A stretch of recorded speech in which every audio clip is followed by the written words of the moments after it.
نحمدہ ونصلی علی رسولہ الکریم اما بعد بسم اللہ الرحمن الرحیم اللہم صلی علی محمد وعلی آل محمد کما صلیت علی ابراہیم وعلی آل ابراہیم انک حمید مجید اللہم بارک علی محمد وعلی آل محمد کما بارکت علی ابراہیم وعلی آل ابراہیم انک حمید مجید رب اشرح لی صدری ویسر لی امری واحلل عقدۃ من لسانی یفقہوا قولی واجعل لی وزیرا من اہلی آمین یا رب العالمین۔ ناظرین کرام السلام علیکم ورحمۃ اللہ وبرکاتہ۔ بیان سیرت سیریز میں آپ کو خوش آمدید کہتے ہیں۔ الحمدللہ رسالت مآب صلی اللہ علیہ وآلہ وسلم کی حیات طیبہ کا قدم بقدم ہم مطالعہ کرنے کی کوشش کر رہے ہیں، اور پچھلی نشست میں ہم نے بات کی تھی انفرادی دعوت اور اعلانیہ تبلیغ کے حوالے سے۔ آج اسی سلسلے کو اور اسی مطالعے کو آگے بڑھائیں گے، اور انشاءاللہ تعالی ہم جاننے کی کوشش کریں گے مشرکین کی طرف سے محاذ آرائی اور ظلم و ستم۔ جب انفرادی سطح کی دعوت اعلانی تبلیغ میں تبدیل ہو گئی تو اب ریٹیلیشن آنا شروع ہوئی ہے، اب مخالفت آنا شروع ہوئی ہے، اور مشرکین نے طرح طرح سے مخالفت کی ہے، محاذ آرائیاں کی ہیں، اور پھر نبی اکرم علیہ السلام کی ذات پر بھی معاذ اللہ ظلم و ستم کرنے کی کوششیں کی گئیں، اور صحابہ کرام رضی اللہ تعالی عنہم اجمعین پر بھی ظلم و ستم کے پہاڑ توڑے گئے۔ یہ گفتگو ہے جو انشاءاللہ آج ہمارے سامنے آئے گی۔ مشرکین کی طرف سے محاذ آرائی، اس کی کیا کیا شکلیں تھیں؟ 4 شکلیں ہیں جو سیرت نگاروں نے پیش کی ہیں، انہی کا تذکرہ ہم آپ کے سامنے رکھیں گے انشاءاللہ تعالی آیات قرآنی کی روشنی میں۔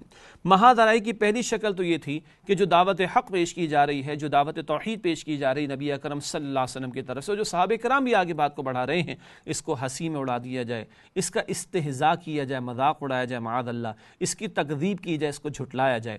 محاذ آرائی اور مخالفت کی پہلی شکل ہنسی، استہزاء، مذاق اڑانا، تکذیب، جھٹلانا، اس کی صورت میں مشرکین نے اختیار کی۔ مثلاً قرآن حکیم میں ذکر ہے سورۃ الحجر کی آیت نمبر 6 میں وَقَالُوا يَا أَيُّهَا الَّذِي نُزِّلَ عَلَيْهِ الذِّكْرُ إِنَّكَ لَمَجْنُونَ، اور کفار کہتے ہیں کہ اے شخص جس پر نصیحت کی کتاب نازل ہوئی ہے تو دیوانہ ہے۔ معاذ اللہ ثم معاذ اللہ، معاذ اللہ، وہ ذات جن کو ان لوگوں نے صادق کہا، امین کہا 40 سال تک، اب جب دعوت توحید پیش کی ہے تو کیا کہہ رہے ہیں؟ تو دیوانہ ہے، استغفر اللہ، معاذ اللہ ثم معاذ اللہ۔ اللہ کی راہ میں یہ بدترین باتیں ہیں، بد کلامی کی باتیں ہیں جو راہ الہی میں اللہ کے رسول علیہ السلام کو سننا پڑی ہیں۔ میری اور آپ کی اوقات کیا ہے؟ وہاں تو کردار کی گواہی موجود ہے، صادق اور امین ہونے کی، امانتیں آپ کے پاس رکھوائی گئیں، فیصلے آپ سے کرائے گئے، ایسا ہی ہے نا؟ ہمارا کردار کیسا ہم سب کو پتہ ہے۔ اگر دین کا کام کرنے کے دوران 2-4 کسی نے باتیں سنا بھی دی تو کون سی بڑی بات ہے، بلکہ ایک نسبت تو ہو جائے گی، ایک نسبت تو ہو جائے گی رسول اللہ علیہ السلام سے، کہ اس راہ میں تو ان کو بھی لوگوں نے بہت کچھ بری باتیں کہیں، ہمیں 2-4 کسی نے کہہ دی تو سعادت کی بات ہے کہ نسبت ادھر جا رہی ہے رسالت مآب صلی اللہ علیہ وآلہ وسلم کی طرف۔ ایک اور نقطہ جو کہ دوسرا نقطہ ہے محاذ آرائی کی شکل کے حوالے سے، وہ ہے تعلیمات میں شبہات پیدا کرنا، شبہات پیدا کرنا، شکوک پیدا کرنا، لوگوں کا اعتبار ہی نہ رہے حق بات پر، طرح طرح کی شبہات پیدا کرنے کی کوشش کرنا۔ چنانچہ سورہ صاد کی آیت نمبر 4 میں قرآن حکیم میں ذکر ہے وَعَجِبُوا أَن جَاءَهُم مُنذِرٌ مِّنْهُمْ وَقَالَ الْكَافِرُونَ هَذَا سَاحِرٌ كَذَّابٌ، ترجمہ، اور انہوں نے تعجب کیا کہ ان کے پاس انہی میں سے ہدایت کرنے والا آیا، اور کافر کہنے لگے یہ تو جادوگر ہے، جھوٹا، استغفر اللہ، معاذ اللہ ثم معاذ اللہ۔ آپ کی تعلیمات کے بارے میں کہتے جادو ہے، یہ تو جھوٹا ہے۔ شبہات پیدا کر کے حق پر سے اعتماد کو ہٹانے کی کوشش کرنا، اور لوگوں کو حق سے دور رکھنے، اور جو حق کی طرف آ گئے ان کو دور کرنے کی کوشش کرنا، یہ مشرکین مکہ کی حرکتیں تھیں۔ اسی طرح کہتے سورہ الفرقان آیت نمبر 5 میں ذکر ہے وَقَالُوا أَسَاطِيرُ الْأَوَّلِينَ اكْتَتَبَهَا فَهِيَ تُمْلَىٰ عَلَيْهِ بُكْرَةً وَأَصِيلًا، ترجمہ، یہ پہلوں کے افسانے ہیں جنہیں آپ نے لکھوا لیا ہے، اب یہ آپ پر صبح و شام تلاوت کیے جاتے ہیں، معاذ اللہ ثم معاذ اللہ۔ یہ کہہ رہے ہیں پچھلوں کی کہانیاں جو پیش کر رہے ہیں، معاذ اللہ ثم، یہ تو کہانی ہیں، افسانے ہیں، ان میں کوئی حقیقت نہیں ہے، یہ آج کے لیے ویلڈ نہیں ہیں، یہ تو گئے وقتوں کی باتیں ہیں، معاذ اللہ ثم معاذ اللہ۔ یہ تو دور نبوی میں ہوا، آج کے دور میں بھی ارے کوئی نئی شے پیش کرو، یہ کیا 1400 سال پرانا قرآن پیش تم کرتے ہو، معاذ اللہ ثم معاذ اللہ۔ نیا دور ہے، نئے تقاضے ہیں، دنیا آسمانوں پر اور چاند پتہ نہیں کہاں کہاں پہنچی ہوئی ہے، تم بیٹھ کر زمین پر جو ہے وہ نماز کے وضو کی بحثیں کر رہے ہو بیٹھ کر، معاذ اللہ ثم معاذ اللہ۔ اس طرح کے کامنٹس پاس کر کے ایمان والوں کا اعتبار اللہ کے دین سے دور کرنا، اور جو قبول کرنے آ رہے ہوں ان کو بھی دور کرنے کی کوشش کرنا، یہ حرکتیں تعلیمات میں شبہات پیدا کرنے کی کہ مشرکین مکہ نے کی ہیں 14 صدیوں پہلے، تو یہ آج کے دور میں بھی ہو رہا ہے۔ لیکن بہرحال 14 صدیوں پہلے بھی یہ کوششیں ناکام ہوئیں، آج بھی ناکام ہوں گی۔ البتہ ہم ایمان والوں کو ایمان پر ثابت قدمی کا ثبوت پیش کرنا ہے اور دعوت دین کا کام بھی کرنا ہے اور اس کے تقاضوں پر استقامت کے ساتھ عمل بھی کرنا ہے۔ اللہ مجھے، آپ کو، ہم سب کو اس کی توفیق عطا فرمائے۔ اس کے بعد ناظرین کرام اگلی شکل جو تھی محاذ آرائی کی، اس کی طرف چلتے ہیں، اور وہ تیسری بات ہے، اور اس تیسری بات میں ہے قرآن سے روکنے کی کوشش۔ یہ ایک بہت بڑا حربہ تھا کہیے حق سے روکنے کا، جو مشرکین نے اختیار کرنا چاہا کہ دعوت قرآنی کو لوگ نہ سنیں۔ اس حوالے سے قرآن حکیم میں ذکر بھی آتا ہے ہمارے سامنے، سورہ لقمان کی آیت نمبر 6 ہے۔ اللہ تعالیٰ کا ارشاد ہے وَمِنَ النَّاسِ مَن يَشْتَرِي لَهْوَ الْحَدِيثِ لِيُضِلَّ عَن سَبِيلِ اللَّهِ بِغَيْرِ عِلْمٍ وَيَتَّخِذَهَا هُزُوًا أُولَٰئِكَ لَهُمْ عَذَابٌ مُهِينٌ۔ سورہ لقمان آیت نمبر 6 ہے، اس کا ترجمہ پیش خدمت ہے۔ اور لوگوں میں بعض ایسا ہے جو بیہودہ حکایتیں خریدتا ہے تاکہ لوگوں کو بے سمجھے اللہ کے رستے سے گمراہ کرے اور اس سے استہزاء کرے، یہی لوگ ہیں جن کو ذلیل کرنے والا عذاب ہوگا۔ یہ آیت بہت اعتبارات سے اہم ہے۔ ایک تو الفاظ ہے لہو الحدیث، بیہودہ حکایتیں، اہل علم نے اس کا ترجمہ کیا غافل کر دینے والی باتیں۔ ہر دور میں کچھ باتیں ہوں گی، چیزیں ہوں گی جو لوگوں کو اللہ سے اور حق کی باتوں سے غافل کر دیں گی۔ بعض صحابہ کرام نے اس کے ذیل میں قسم کھا کر یہ بھی فرمایا اس سے مراد گانا ہے، موسیقی ہے۔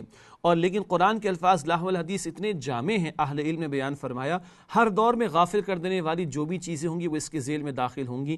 جیسے آج کے دور میں میڈیا کا غلط استعمال، سوشل میڈیا کا غلط استعمال، فلمیں، ڈرامے، ناچ گانے، کھیل تماشے، سپورٹس کے نام پر غافل کر دینے والی شے۔ پھر اس کے ذیل میں سیرت نگاروں نے لکھا کہ نضر بن حارث جو کہ مشرکین کا ایک سردار تھا، وہ شام اور عراق کے علاقوں سے کنیزوں کو لے کر آیا اور اس نے یوں کہیے کہ ان کو گانے باجے پر متعین کیا کہ جہاں جہاں قرآن پڑھایا جائے، جہاں جہاں قرآن سنایا جائے، وہاں تم جا کے رقص و سرور کی محفلیں سجاؤ تاکہ لوگ رقص و سرور کی طرف جائیں، قرآن کی طرف نہ جائیں۔ غور فرمائیے گا 14 صدیوں پہلے غور فرمائیے 14 صدیوں پہلے یہ مشرکین کے سردار تھے، ان کو پتہ تھا اگر قرآن لوگوں نے سن لیا تو وہ حق قبول کر لیں گے اور ہماری چودراہٹ سرداریاں ختم ہو جائیں گی۔ قرآن حکیم میں سورہ حامیم السجدہ میں ایک ذکر آتا ہے کہ وَقَالَ الَّذِينَ كَفَرُوا لَا تَسْمَعُوا لِهَذَا الْقُرْآنِ وَالْغَوْا فِيهِ لَعَلَّكُمْ تَغْلِبُونَ۔ کفر کرنے والوں نے کہا کہ مت سنو اس قرآن کو، اس کے سننے میں شور پیدا کرو تاکہ تم غالب آ سکو۔ یہ دیکھ رہے تھے جو قرآن کی دعوت کو قبول کر لے تو اس کی دل کی دنیا بدل جاتی ہے، اس کا پورا وجود بدل جاتا ہے اور وہ ایک اللہ کا ہو رہتا ہے اور وہ باطل کے مقابلے میں کھڑا ہو جاتا ہے، وہ ساری مارے کھانے کو تیار ہو جاتا ہے مگر حق چھوڑنے کو تیار نہیں ہوتا۔ تو انہوں نے طے کیا قرآن سنو مت اور سننے مت دو بلکہ سننے میں شور پیدا کرو تاکہ تم غالب آ سکو۔ 14 صدیوں پہلے کا مشرک اور کافر تو یقین رکھتا تھا کہ جو قرآن سن لے اس کی زندگی بدل جاتی ہے۔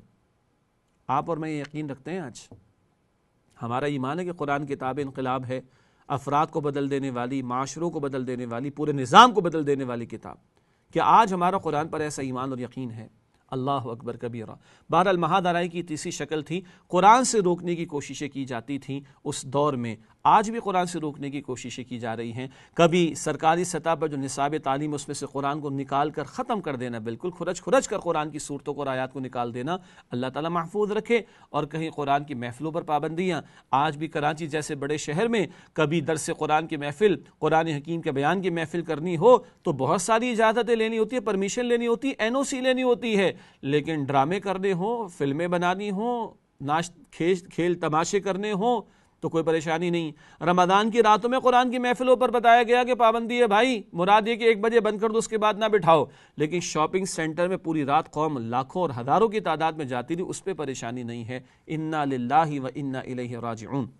چوتھی شکل کیا تھی معاذ آرائی کی؟ وہ ہے سودے بازیاں۔ قرآن حکیم بھی بتاتا ہے سورۃ القلم کی آیت نمبر 9 میں وَدُّوا لَوْ تُدْهِنُ فَيُدْهِنُونَ۔ ترجمہ، یہ لوگ چاہتے ہیں کہ آپ نرمی اختیار کریں تو یہ بھی نرم ہو جائیں، ذرا گیو اینڈ ٹیک کی بات ہو جائے، ذرا آپ اپنی دعوت کے اندر جو یہ شدت بقول لوگوں کے، ان کفار کے، ذرا شدت والی باتیں، ذرا اس کو ہلکا کر لیں، ذرا نرم باتیں کریں، ہلکی ہلکی باتیں کریں، ہم بھی نرم پڑ جائیں گے۔ قطعاً نہیں، اے نبی یہ چاہتے ہیں کہ آپ نرمی اختیار کریں تو یہ بھی نرم پڑ جائیں۔ اسی طرح قرآن حکیم میں سورہ کافرون کا نزول ہوا، قل یا ایھا الکافرون لا اعبد ما تعبدون ولا انتم عابدون ما اعبد ولا انا عابد ما عبدتم ولا انتم عابدون ما اعبد لکم دینکم ولی دین۔ یہ سورہ کافرون کی پہلی 6 آیات۔ اس کا پس منظر یہ ہے کہ مشرکین مکہ نے کبھی کہا چلیے ایسا کرتے ہیں کہ 1 سال ہمارے معبودوں کو آپ مان لیجئے، کچھ ان کی پوجا پاٹ ہو جائے معاذ اللہ، 1 سال ہم آپ کے معبود برحق اللہ کی پرستش اور عبادت کر لیں گے۔ اس پر یہ سورہ کافرون کا نزول ہوا۔ اے نبی فرما دیجئے اے کافرو، میں عبادت نہیں کرتا جن کی تم عبادت کرتے ہو، اور نہ تم عبادت کرنے والے اس اللہ کی جس کی میں عبادت کرتا ہوں، اور میں عبادت کرنے والا نہیں جن معبودوں کی تم نے عبادت کی، اور نہ تم عبادت کرنے والے اس معبود برحق اللہ کی جس کی میں عبادت کرتا ہوں۔ لکم دینکم ولی دین، تمہارے لیے تمہارا دین اور میرے لیے میرا دین۔ کوئی سمجھوتا باطل کے ساتھ نہیں ہو سکتا، مگر انہوں نے سودے بازیاں بہت ساری کرنے کی کوشش کی، اس کی نفی کر دی گئی۔ یہ 4 شکلیں محاذ آرائی کی ہمارے سامنے آئیں جو مشرکین نے جن کو اختیار کیا، ہنسی، استہزاء اور مذاق اڑا دینا، تکذیب کرنا، اسی طریقے پر شبہات پیدا کرنا، تعلیمات میں قرآن سے روکنے کی کوشش کرنا، سودے بازیاں کرنا۔ آج بھی سودے بازیاں کی جاتی، مسلمانوں سے بھی کہا جاتا ہے یہ نصاب تعلیم میں سے یہ تبدیلیاں کرو گے تو ہم تمہیں ایڈ دیں گے، ہم تمہیں بھیک دیں گے، ایسا ہے نا؟ اگر یہ ذرا تم پابندی لگا دو گے اسلام کا نام لینے والوں پر تو ہم تمہاری ایڈ جو ہے وہ ریلیز کر دیں گے، ہم تم پر سے پابندیوں کو ہٹا دیں گے، ذرا دین کے نام لیواؤں کے ساتھ سختی کا معاملہ کرو تو ہم تمہیں پیسہ بھی دیں گے، ہم تمہاری کرسیاں بھی بچانے کی کوشش کریں گے۔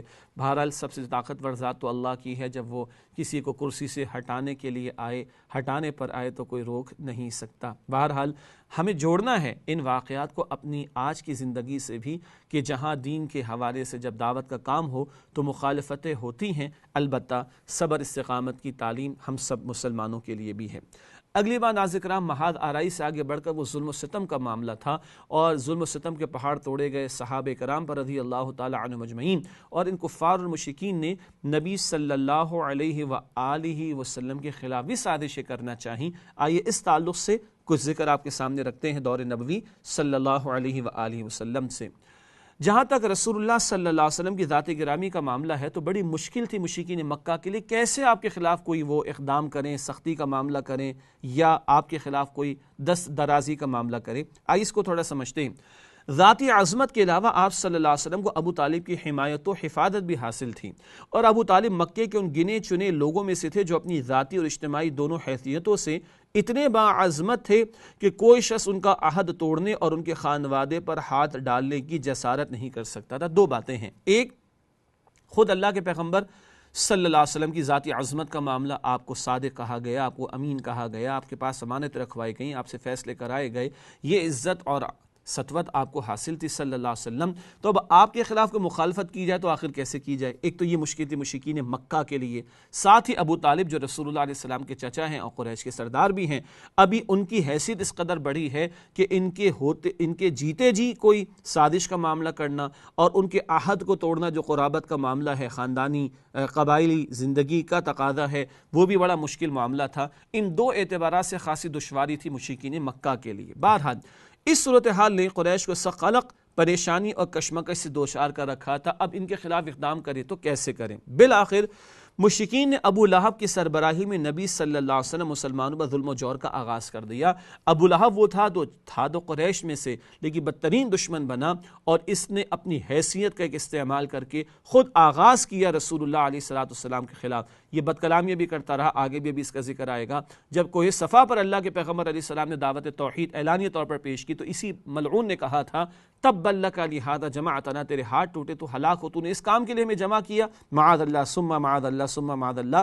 کہنے لگا ایک اللہ کو مانے باقی ساروں کو چھوڑ دے۔ یہ بد کلامی تو پہلے کر چکا۔ حجاج آتے تھے، حج کے لیے آتے تھے لوگ، تو بازاروں میں جا کر کہتا تھا اس کی بات نہ سننا، یہ بات ذکر میں پہلے آ چکی ہے۔ چنانچہ اس کی سربراہی میں مشرکین مکہ نے ابو لہب کی سربراہی میں نبی صلی اللہ علیہ وسلم اور مسلمانوں پر ظلم و جور کا آغاز کر دیا۔ نوٹ کیجئے گا، یہ ظلم و ستم اس کا آغاز خود رسول اللہ کی ذات سے ہوا ہے صلی اللہ علیہ وسلم۔ آپ کے خلاف جو کچھ سازشیں ہوئیں اس کا کچھ تذکرہ میں آپ کے سامنے رکھوں گا، البتہ نوٹ کیجئے گا، بادس خدا بزرگ تو یہ قصہ مختصر، اللہ کے بعد سب سے بڑی ہستی رسول اللہ کی ہے صلی اللہ علیہ وسلم، مگر اس راہ میں آپ پر بھی ظلم و ستم کے پہاڑ توڑے گئے۔ بہت توجہ فرمائیے گا، آج ہم نے دین کا کام کرنا ہے، کوئی بہانے نہ بنائیں کہ بڑی مشکلات ہیں، بڑی رکاوٹیں ہیں۔ لقد کان لکم فی رسول اللہ اسوۃ حسنہ، سورہ اعراف آیت نمبر 21، یقیناً تمہارے لیے رسول اللہ علیہ السلام کی زندگی میں بہترین نمونہ موجود ہے۔ اس نمونے کو بھی دیکھ لیجئے، سامنے رکھ لیجئے۔ ابو لہب کا کردار اس حوالے سے کیا رہا؟ بعثت سے پہلے یعنی آغاز وحی سے قبل بعثت سے پہلے ابو لہب نے اپنے دو بیٹوں عتبہ اور عتیبہ کی شادی نبی صلی اللہ علیہ وسلم کی دو صاحبزادیوں رقیہ رضی اللہ تعالی عنہا اور ام کلثوم رضی اللہ تعالی عنہا سے کی تھی، لیکن بعثت کے بعد اس نے نہایت سختی اور درستی سے ان دونوں کو طلاق دلوا دی، اپنے دونوں بیٹوں کو مجبور کر کے طلاق دلوا دی۔ ابھی رخصتی کی نوبت نہیں آئی تھی، نکاح کا معاملہ ہوا تھا۔ اس راہ حق کی جد و جہد میں اللہ کے رسول علیہ السلام کی دو بیٹیوں کو طلاق بھی ہوئی ہے، ذہن میں رکھیے۔ جب نبی صلی اللہ علیہ وسلم کے دوسرے صاحبزادے جناب عبداللہ کا انتقال ہوا تو ابو لہب کو اس قدر خوشی ہوئی کہ وہ دوڑتا ہوا اپنے رفقا کے پاس پہنچا اور انہیں یہ خوشخبری سنائی کہ محمد صلی اللہ علیہ وسلم ابتر نسل بریدہ ہو گئے ہیں، معاذ اللہ۔ اس نے کہا تھا ابتر ہو گئے، اولاد سے نسل آگے بڑھتی ہے اور بیٹوں سے نسل آگے بڑھتی ہے۔ یہ کہنے لگا بیٹے کا انتقال ہو گیا تو ان کا نام ہی مٹ جائے گا۔ رب تعالیٰ نے سورہ کوثر عطا فرما دی اور نبی علیہ السلام کی شان کو بھی بیان فرمایا، انا اعطیناک الکوثر، اے نبی ہم نے آپ کو کوثر عطا فرمائی، نہر کوثر کی طرف بھی اشارہ اور خیر کی کثرتوں کی طرف بھی اشارہ۔ فصلی لربک وانحر، بس آپ اپنے رب کے لیے نماز ادا کیجئے، قربانی پیش کیجئے، ان شانیک هو الابتر، بے شک آپ کا دشمن ناکام و نامراد رہے گا۔ آج زمین پر رسول اللہ علیہ السلام کے نام لیوا کروڑ ہا کروڑ مسلمان ہیں، 2.25 ارب سے زائد مسلمان کم و بیش رسول اللہ علیہ السلام کی روحانی اولاد میں ہونے میں فخر محسوس کرتے ہیں، اور زمین پر ایک شخص بھی نہیں ملے گا جو ابو لہب کے نام کو عزت سے لینا گوارا کرے یا اپنا تعلق اس سے جوڑنا پسند کرے۔ کون ابتر رہا؟ ابو لہب۔ کس کا ذکر بلند ہوا؟ وَرَفَعْنَا لَكَ ذِكْرَكَ، اور اے نبی صلی اللہ علیہ وآلہ وسلم ہم نے آپ کے لیے آپ کے ذکر خیر کو بلند کر دیا۔ ابو لہب ہی کے حوالے سے مزید کچھ تذکرہ کروں گا آپ کے سامنے۔ ابو لہب نبی صلی اللہ علیہ وسلم کی تکذیب کے لیے بازاروں اور اجتماعات میں آپ صلی اللہ علیہ وسلم کے پیچھے پیچھے لگا رہتا، اور صرف تکذیب ہی پر بس نہیں کرتا تھا بلکہ پتھر بھی مارتا رہتا تھا، جس سے آپ صلی اللہ علیہ وسلم کی ایڑیاں خون آلود ہو جاتی تھیں۔ مقدس ترین خون ہے کائنات میں رسول اللہ علیہ السلام کا، اور وہ بہا ہے دین کی دعوت کے کام کے دوران۔ ناظرین کرام، مجھے اور آپ کو تو کسی نے پتھر بھی نہیں مارا، چنے کا دانہ بھی نہیں مارا۔ اللہ اکبر۔ ابو لہب کی بیوی ام جمیل نبی صلی اللہ علیہ وسلم کے راستے میں اور دروازے پر رات کو کانٹے ڈال دیا کرتی تھی۔ نبی صلی اللہ علیہ وسلم کے خلاف بد زبانی کرنا، لمبی چوڑی دسیزہ کاری اور افتراء پردازی سے کام لینا، فتنے کی آگ بھڑکانا اور خوفناک جنگ بپا رکھنا اس کا شیوا تھا۔ شاعرہ تھی، بد کلامی بھی کرتی تھی، معاذ اللہ ہجو کرتی تھی، بد کلامی کرتی تھی نبی علیہ السلام کے تعلق سے، اور آپ کے راستے میں کانٹے بھی بچھا دیا کرتی تھی۔ اس کا انجام بھی برا ہوا، ابو لہب کا انجام بھی برا ہوا۔ سورۃ اللہب میں تفصیل اس کی سامنے آتی ہے۔ گھر کے قریبی لوگ، خاندان کے قریبی لوگ، وہ چچا اور یہ چچی ہے، قریبی رشتہ دار، اور یہ بدترین ظلم و ستم روا رکھا، معاذ اللہ ثم معاذ اللہ۔ سرداران قریش کا رویہ۔ عقبہ بن ابی معیط، یہ بھی قریش کا ایک بڑا سردار ہے۔ نبی صلی اللہ علیہ وسلم بیت اللہ کے پاس نماز پڑھ رہے تھے اور ابو جہل اور اس کے کچھ رفقا بیٹھے ہوئے تھے کہ اتنے میں بعض نے بعض سے کہا، کون ہے جو بنی فلاں کے اونٹ کی اوجڑی لائے اور جب محمد صلی اللہ علیہ وسلم سجدہ کریں تو ان کی پیٹھ پر ڈال دے۔ اس پر قوم کا بدبخت ترین آدمی عقبہ بن ابی معیط اٹھا اور اوج لا کر انتظار کرنے لگا۔ جب نبی صلی اللہ علیہ وسلم سجدے میں تشریف لے گئے، اسے آپ صلی اللہ علیہ وسلم کی پیٹھ پر دونوں کندھوں کے درمیان ڈال دیا۔ رسول اللہ صلی اللہ علیہ وسلم سجدے ہی میں پڑے رہے، سر نہ اٹھایا، یہاں تک کہ فاطمہ رضی اللہ تعالی عنہ آئیں اور آپ صلی اللہ علیہ وسلم کی پیٹھ سے اوجھ ہٹا کر پھینکی۔ عبداللہ بن مسعود فرماتے ہیں رضی اللہ تعالی عنہ، میں دیکھ رہا تھا مگر میں کمزور تھا، میں کچھ کرنے کے قابل نہ تھا۔ فاطمہ آئی ہیں اور انہوں نے اس گندگی کو دور کیا۔ کیا سجدے ہوں گے رسول اللہ علیہ السلام کے اس دوران۔ یہ اونٹ کی اوجڑی لا کر ڈالی گئی آپ کے جسم اطہر پر، یہ سب کچھ بیتا ہے رسالت میں آپ صلی اللہ علیہ وآلہ وسلم پر۔ سرداران قریش کے رویوں میں سے ایک اور رویہ امیہ بن خلف کا۔ امیہ بن خلف کا وتیرہ تھا کہ جب وہ رسول اللہ صلی اللہ علیہ وسلم کو دیکھتا تو لعن طعن کرتا، برائیاں کرتا، معاذ اللہ۔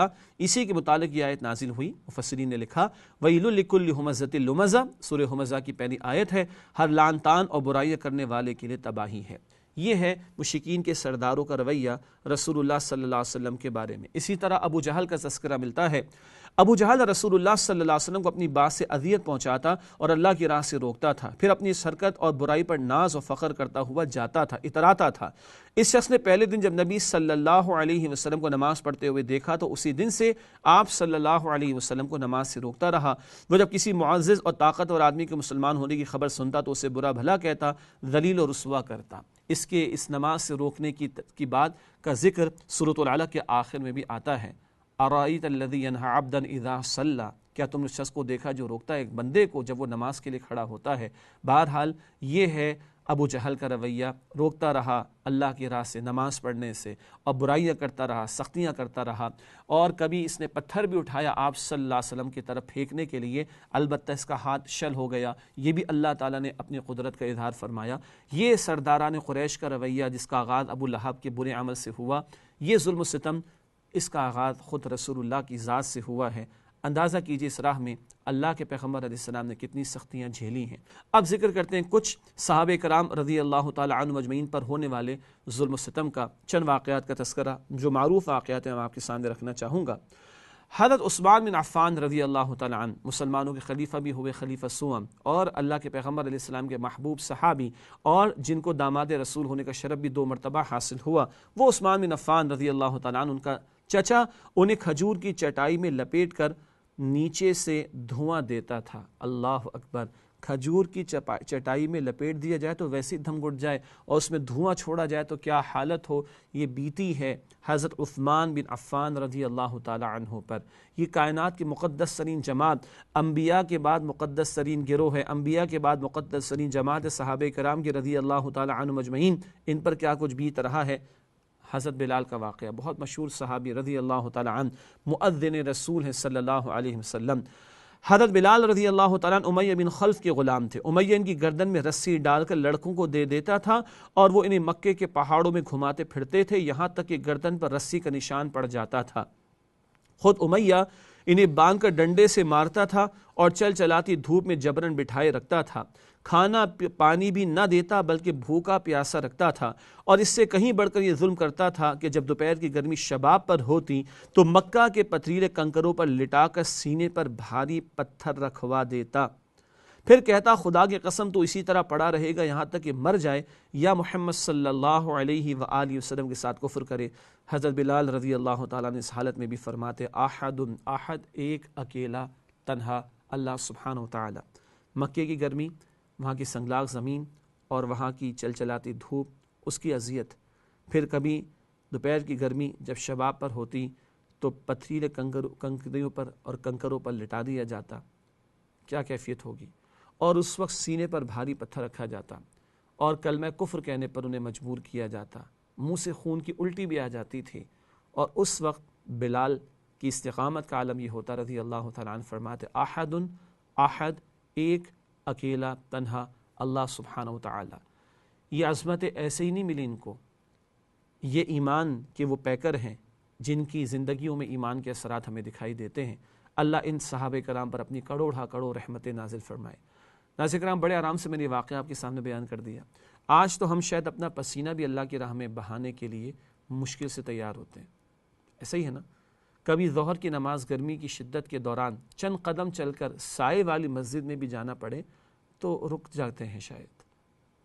اور یہاں صحابہ کرام نے کیا کیا تکلیفیں برداشت کی ہیں، کچھ تو ہم اندازہ کرنے کی کوشش کریں۔ آل یاسر، حضرت یاسر رضی اللہ تعالیٰ عنہ کا گھرانہ، جن کو کسی قبیلے کی پروٹیکشن حاصل نہیں تھی تو بڑا ظلم و ستم ان پر کیا جاتا تھا۔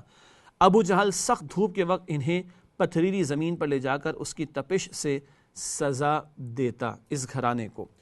ایک بار انہیں اسی طرح سزا دی جا رہی تھی کہ نبی اکرم صلی اللہ علیہ وسلم کا گزر ہوا۔ آپ صلی اللہ علیہ وسلم نے فرمایا، آل یاسر صبر کرنا، تمہارا ٹھکانہ جنت ہے۔ اصبروا یا آل یاسر فإن موعدکم الجنہ، اے یاسر کے گھر والوں صبر کرنا، بے شک تمہارے لیے جنت کا ٹھکانہ ہے۔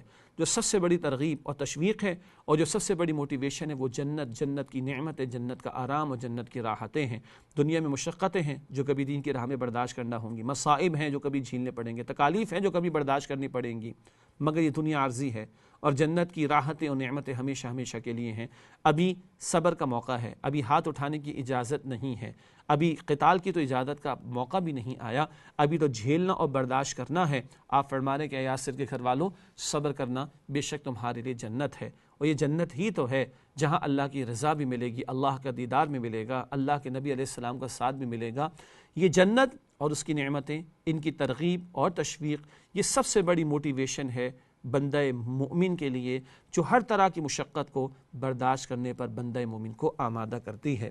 یہی یاسر نے، حضرت یاسر رضی اللہ تعالیٰ عنہ ظلم کی تاب نہ لا کر وفات پا گئے اور اللہ کی راہ میں شہادت کا رتبہ پا گئے۔ بڑی سختیاں انہوں نے بھی جھیلی ہیں، اور حضرت سمیہ رضی اللہ تعالی عنہ جو حضرت عمار رضی اللہ تعالی عنہ کی والدہ تھیں، عمار یاسر اور سمیہ رضی اللہ تعالی عنہما کے بیٹے، اور یقیناً سمیہ حضرت یاسر کی اہلیہ، حضرت سمیہ رضی اللہ تعالی عنہ جو حضرت عمار رضی اللہ تعالی عنہ کی والدہ تھیں، ان کی شرمگاہ میں ابو جہل نے نیزہ مارا اور وہ دم توڑ گئیں۔ یہ اسلام میں پہلی شہیدہ ہیں۔ پہلی شہادت ایک خاتون کی ہے۔ عورت کو اللہ نے فطری طور پر کمزور بنایا، مگر ایمان ایک عورت کو بھی مضبوط بنا دیتا ہے، ایمان ایک عورت کو بھی قوت دے دیتا ہے، ایمان ایک عورت کو بھی استقامت عطا کر دیتا ہے۔ اور ہماری بہنیں اور مائیں یاد رکھیں، پہلی شہادت دور نبوی میں صلی اللہ علیہ وسلم باقاعدہ جسم شہادت کہیں کہ وہ شریعت محمدی کے لیے، جد و جہد محمدی کے لیے صلی اللہ علیہ وسلم، وہ ایک خاتون کی ہے، حضرت سمیہ رضی اللہ تعالی عنہ، جن کو اس طرح ظلم و ستم کرتے ہوئے ابو جہل بدبخت نے شہید کیا ہے۔ حضرت عمار بن یاسر رضی اللہ تعالی عنہ کو کبھی دھوپ میں تپایا جاتا تو کبھی ان کے سینے پر سرخ پتھر رکھ دیا جاتا اور کبھی پانی میں ڈبویا جاتا۔ ان سے مشرکین کہتے تھے کہ جب تک تو محمد صلی اللہ علیہ وسلم کو گالی نہ دو گے یا لات و عزیٰ کے بارے میں کلمہ خیر نہ کہو گے، ہم تمہیں چھوڑ نہیں سکتے، معاذ اللہ۔ اس قدر ظلم و ستم کے پہاڑ ان پر توڑے جاتے اور پانی میں ڈبویا تک جاتا۔ بہرحال ایک موقع آیا، یہ کلمہ کفر کہہ بیٹھے، دل ایمان پر مطمئن تھا، چھوڑ دیا مشرکین نے۔ روتے ہوئے رسول اللہ علیہ السلام کے پاس آئے، اللہ کے رسول نے پوچھا بھائی تمہارے دل کی کیفیت کیا؟ اللہ کے پیغمبر، دل میرا ایمان پر مطمئن تھا مگر میری جان کے در پہ ہو گئے، میں کلمہ کفر کہہ بیٹھا۔ اللہ کے رسول علیہ السلام نے اجازت دی، رخصت کی اجازت دی، آئندہ بھی مجبور کریں تو کہہ دینا، بشرطے کہ تمہارا دل ایمان پر مطمئن رہے۔ اس سے ایک مسئلہ بنیادی طور پر سمجھ لینا چاہیے، دین کے معاملات میں کبھی عزیمت کا ایک پہلو ہوتا ہے اور ایک رخصت کا پہلو ہوتا ہے۔ ڈائی ہارڈ جو ہو سو ہو دیکھا جائے گا، اور ایک رخصت کی گنجائش ہوا کرتی ہے۔ ایک ہی گھرانہ ہے، یاسر وفات پا گئے بلکہ شہید ہو گئے، اور سمیہ رضی اللہ تعالی عنہا شہید کر دی گئیں، عزیمت پہ گئے ہیں، اور اللہ کے پیغمبر فرماتے رہے صبر کرنا تمہارے لیے جنت کا وعدہ، اور انہی دونوں کے بیٹے ہیں۔ اللہ کے رسول علیہ السلام نے اجازت دی۔ عزیمت کا بھی پہلو سنت نبوی سے سامنے آ رہا ہے صلی اللہ علیہ وسلم، اور رخصت کی اجازت بھی سنت نبوی سے سامنے آ رہی ہے صلی اللہ علیہ وسلم۔ البتہ عزیمت والے پہلو کا درجہ یقیناً بلند ہوگا، مگر رخصت والے پہلو کی گنجائش بھی اللہ کے پیغمبر علیہ السلام کی زبان مبارک سے عطا ہو رہی ہے۔ اسی طرح حضرت خباب بن ارت رضی اللہ تعالی عنہ، مشرکین انہیں طرح طرح کی سزائیں دیتے تھے، ان کے بال نوچتے تھے اور سختی سے گردن مڑوڑتے تھے، انہیں کئی بار دہکتے انگاروں پر لٹا کر اوپر سے پتھر رکھ دیا کہ وہ اٹھ نہ سکیں۔ اللہ اکبر، دہکتے انگارے، ننگی پیٹھ ان کو لٹایا جاتا، اور بعد کا دور ہے جب ان کی پیٹھ دیکھی گئی تو وہ بالکل جل کر سیاہ ہو چکی تھی، ان کی چربی پگھلتی تو اس سے انگارے بجھتے تھے، اس قدر جلایا گیا، اس قدر جلایا گیا، اس قدر جلایا گیا۔ ناظرین کرام، بہت آسان ہے میرے لیے واقعات کو بیان کرنا، یہاں اسلام قبول کرنے پر یہ سب کچھ ہوا ہے۔ ہمارے تو ہم چلے مسلمان ہیں، بہرحال کسی اور موقع پر گفتگو کریں گے۔ ہمارے مسئلہ اسلام قبول کرنے پر مشکلات آنے کا نہیں ہے، سب کلمہ پڑھتے ہیں مسلمان، اسلام پر عمل کریں گے، اسلام کے نفاذ کی بات کریں گے تو یہ مسائل آئیں گے، یہ باتیں پھر کسی اور موقع پر کریں گے۔ مگر یہ واقعات ہمارے لیے سبق آموزی کا سامان، ان صحابہ کرام نے یہ مشقتیں جھیلی ہیں، ظلم و ستم برداشت کیا ہے، تب دین کی محنت ہوئی، تب دین غالب اور قائم ہوا۔ اس کے دوفعل میں اور آپ آج مسلمان ہیں۔ اب یہ قرض دین کی اس دعوت کا، دین کی اس محنت کا ہم مسلمانوں کے کاندھوں پر ہے۔ یہ کچھ صحابہ کرام کا ذکر ہوا ناموں کے ساتھ۔ اب غلام اور کنیز، ان میں سے کچھ کا اور پھر مجموعی طور پر ان کا تذکرہ۔ زنیرہ رضی اللہ تعالی عنہا اور نہدیہ رضی اللہ تعالی عنہا اور ان کی صاحبزادی اور ام عبیس رضی اللہ تعالی عنہا نے اسلام قبول کیا تو مشرکین کے ہاتھوں اس طرح کی سنگین سزاؤں سے دوچار ہوئیں جن کے چند نمونے ذکر کیے جا چکے ہیں۔ کہیں انگاروں کی سزا، کہیں پانی میں ڈبکیاں لگا دینے کی ڈبانے کی سزا، کہیں تپتی ریت پر لٹانے کی سزا، اور نہ جانے کیا کچھ۔ مزید آ کے لکھا ہے بعض صحابہ کرام رضی اللہ تعالی عنہ مجمعین کو اونٹ اور گائے کی کچی کھال میں لپیٹ کر دھوپ میں ڈال دیا جاتا اور بعض کو لوہے کی زرہ پہنا کر جلتے ہوئے پتھر پر لٹا دیا جاتا تھا۔ استغفر اللہ، کھال ہو اونٹ کی اور گائے کی، اس میں لپیٹ دیا جائے تو اندر حبس کا عالم کیا ہوگا، اور پھر دھوپ میں ڈالا جائے تو تپش کا عالم کیا ہوگا۔ زرہ لوہے کی پہنا کر جلتے پتھر یا پتھر پر لٹا دیا جائے تو شدت گرمی کا عالم کیا ہوگا، اللہ اکبر۔ یہ بھی لکھا سیرت نگاروں نے، غلاموں اور کنیزوں کو مارا پیٹا جاتا، اتنا مارا جاتا، کوڑے مارے جاتے اور ڈنڈوں سے مارا جاتا کہ مارنے والے ان کے مالک تھک جاتے اور کہتے اس لیے نہیں چھوڑ دیا کہ کوئی مروت ہمارے دل میں آ گئی، کوئی نرمی ہمارے دل میں آ گئی، بلکہ ہم مار مار کر تھک گئے ہیں اس لیے چھوڑ دیا ہے۔ بہرحال غور کیجئے کہ یہاں صبر ہی صبر ہے، یہاں استقامت ہی استقامت ہے، اور معاشرے کے لوگ تو دیکھ رہے ہیں، ایک سائلنٹ میجورٹی ہے، ایک عظیم اکثریت ہے جو یہ دیکھ رہی ہے۔ بلال نے کسی کا قرضہ تو نہیں لیا رضی اللہ تعالیٰ عنہ، خباب نے کسی کا مال تو نہیں لوٹا رضی اللہ تعالیٰ عنہ، ان غلاموں اور کنیزوں نے کسی کے ساتھ بد کلامی تو نہیں کی، کسی کی حق تلفی تو نہیں کی۔ کیوں یہ مار ان کو پڑ رہی ہیں، اور یہ کس مٹی کے بنے ہوئے ہیں، کیا ہے ان کے دلوں کے اندر، کیا ملا ہے ان کو کہ یہ سب کو جھیل رہے ہیں اور برداشت کر رہے ہیں، مگر حق نہیں چھوڑ رہے، محمد صلی اللہ علیہ وسلم کا پڑھا ہوا اور پڑھایا ہوا کلمہ نہیں چھوڑ رہے۔ یہ شے معاشرے کے لوگوں کے دلوں کو جیت رہی ہے، جو ایک سائلنٹ میجورٹی ہے، جو بھی حق اور باطل کی کشمکش میں فرنٹ پر نہیں کھڑی ہے، مگر وہ اندھی بیری نہیں ہے، وہ دیکھنے والی سائلنٹ میجورٹی ہے، وہ سننے والی ہے، وہ غور فکر کرنے والی ہے۔ یہ کردار کی گواہی اور یہ صبر اور استقامت کی گواہی ان دلوں کو اس وقت تو جیت رہی ہے جو بعد میں وَرَأَيْتَ النَّاسَ يَدْخُلُونَ فِي دِينِ اللَّهِ أَفْوَاجًا فوج در فوج اللہ کے دین میں داخل بھی ہوں گے۔ اللہ سے دعا ہے کہ اللہ سبحانہ و تعالیٰ مجھے اور آپ کو اپنے دین کے ساتھ مخلص فرما دے، ہم دین سیکھنے والے بھی ہوں، دین پر عمل کرنے والے بھی ہوں، اور دین کی دعوت استقامت کے ساتھ دوسروں کو پہنچانے والے ہوں، اور اسلام میں کوئی بد کلامی ہم سے کر جائے، کوئی ہم پر مشقت آ جائے، کوئی مصائب کے پہاڑ ہم پر توڑے جائیں، اللہ تعالیٰ اس پر ہمیں صبر اور استقامت کی توفیق عطا فرمائے۔ اللہم صلی علی محمد وعلی آل محمد کما صلیت علی ابراہیم وعلی آل ابراہیم انک حمید مجید۔ اللہم بارک علی محمد وعلی آل محمد کما بارکت علی ابراہیم وعلی آل ابراہیم انک حمید مجید۔ وآخر دعوانا ان الحمد للہ رب العالمین، والسلام علیکم ورحمۃ اللہ وبرکاتہ۔